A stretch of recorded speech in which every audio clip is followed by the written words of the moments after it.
Welcome to Miller's Mods, ladies and gentlemen. So this is another episode of Blaster Chat. This is the Great Scar Debate. I'm not kidding you. Now, we're going to cover a couple different topics here. First of all, the first topic is, at what FPS do you need a scar? Okay, so let's start off with that one. Okay, at what FPS you need a scar? Basically, in my opinion, and a few other players share this opinion with me, quite a few others, is that if you're running anything 200 FPS or less, you really don't need a scar. You know, that's just that simple. Usually, because the way that our blasters work is the more force that comes out of the blaster, you're going to experience muzzle climb, dart climb, as in the dart will come out and it'll go up. Okay? And you put a scar on there, it's supposed to straighten out the flight path. And it does work, trust me. But if you're running a blaster that's like, say, 190 FPS, like, I don't know, like a stock Nexus or Striker or something like that. It's been so long since I picked up just a straight stock blaster that shoots that soft. You really don't need a scar. Okay? Or if you really do, the only kind of scar that you need is something like this. This is just a P-car. You know, this is like the cheapest scar you can get. This is just a plastic scar. You know, it's just a rifle tip, basically. You know, if you are starting out and you just have a blaster like this Alchemist here. This Alchemist does just over 200, so I put a scar on it. But I just threw a P-car on it because, you know, really you don't need a bearing scar or something like that for something that shoots around 200. Okay, but you don't need a scar if your blaster shoots sub 200s. You know, it would be like you just throwing money away. And again, you can do whatever you want, but I personally choose not to throw money away like that. That's why if I buy a blaster and it does like less than 200, 99% of the time, I'm not going to put a scar on it unless it's just for looks or something like that. I mean, like my Viper, it has a saber tip from FFW on it, just simply because, you know, it actually makes it look a little bit better. You know, it gives it like a small silencer look on it, which is to each his own. But if you're running a blaster that shoots less than 200, you really don't need a scar. You know, but when you get up above 200, that's when you're going to start to need one. And there's three different types of scars you can get. You can get a plastic P-car like this guy here. You could get a bearing scar like this one, the one on this Lynx. This is a Gavin Fussing bearing scar, by the way. And that's a Dart Zone P-car. Or if you're shooting higher than 250, such as 300, you're going to want to switch to a string scar. Okay. The main reason being is when you're playing and you're shooting between 200 to 250, you know, which is what most clubs in the United States allow. You know, there's very few clubs that go all out, you know, and go balls to the wall and play 300 plus unless you're with us or something like that, you know.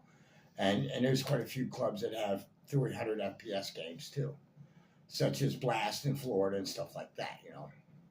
It's what it is. But if you are running a sub 200 blaster, you don't need a scar. That's just it. I'll just cut that out the loop right now. You know, and I'm not the only one that thinks that way. Xbox Games thinks that way.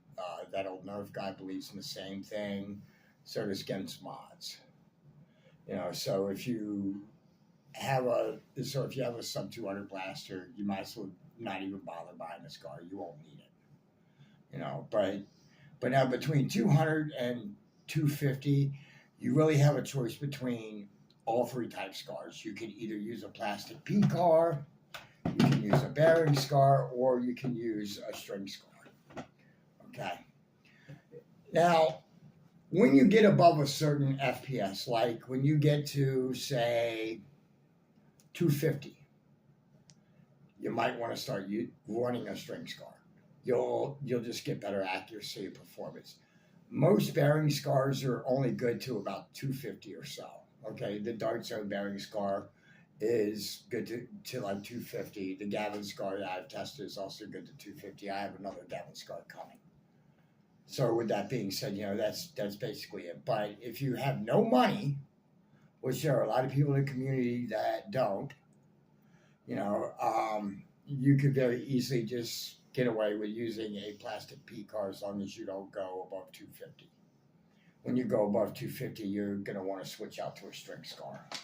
The reason being is if you look, 90% of the FPS builds out there, high FPS builds that is, they use some sort of string scar. This is the Mac Daddy of string scars. This is a Sabre string scar. It's also probably one of the most expensive string scars out there. This scar's over $100. Okay. But it all comes down to at what FPS you play. If you play, between 200 and 250, you can use a bearing scar or even a P car and get away with it. A P car is great, and it's definitely for people that don't have any money, which there's a lot of people in the community that are like that. Don't get me wrong. I know many of them, and some people should really just take their money and invest in chronographs, just saying. But as I was saying, if you don't have the dough, usually start off with a P car. I mean, you can get a nice little scar combination from Dartsert if you live in the United States for like $20. And that's a plastic bearing scar and a plastic scar like that one. In fact, that is the Dartsert scar. The bearing scar is on my Seagull, is what it is. But needless to say, it depends on what FPS you're running your blaster at. Like me, all my blasters are tuned as high as I can get them to go. My Harrier does 300, my Sabre does 400, my Milsig does 400, my MK4 does 300, my S100 S Blase, that does 300. It just depends, but the higher FPS you go, the more you're going to want to use a string scar. That's just bar none. You'll get the best performance and accuracy. I've only seen one bearing scar that's rated for over 300 FPS. And yes, scars are rated. Like I've seen scars that are rated for 190 FPS. Don't ask me why you would even want to run a scar on something like that. That's like wasting your money, in my opinion. I would much rather run a 250 FPS scar or something like that. If I'm going to put a scar on a blaster, the blaster better be doing at least 200 or more. But that's basically it.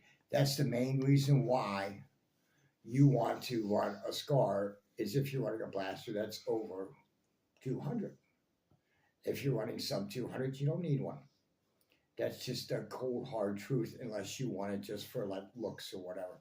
And some people do that. They will just do a scar just for looks. I've seen it many a times, and it just makes me go, why? But to each his own, and I won't yuck anybody's yum. But the main thing is when you're looking to buy your first scar, there's one main thing that you have to consider: budget. And hear me out, okay? When I say budget, the cheapest scar combination I've seen was the Dartsert scar, which was $20, and you got two scars. Okay, the plastic P car and the bearing scar. Okay, if you have a little bit more money, you could buy a string scar from Armad 74, and you can buy them already strung for like $25. That's if you choose a string scar. Armad 74 was the first string scars that I started off using.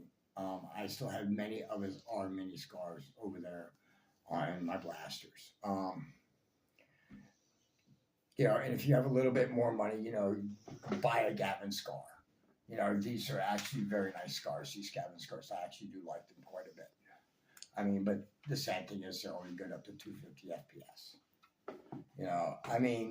It is what it is. But if you're running a blaster like I do, 300 or more, you definitely want to switch to a string scar.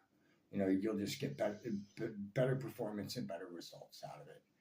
And it doesn't matter to me what kind of scar you use, but hopefully the tips that I'm giving you now will definitely help. If you're running 250 or less, or excuse me, between 200 and 250, you can use a P-car, you can use a bearing scar, you can even use a string scar. But if you go above 250, you might want to switch up to a string scar.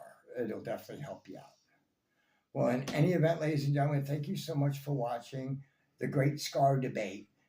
And until next time, this is Myler's Mods signing off.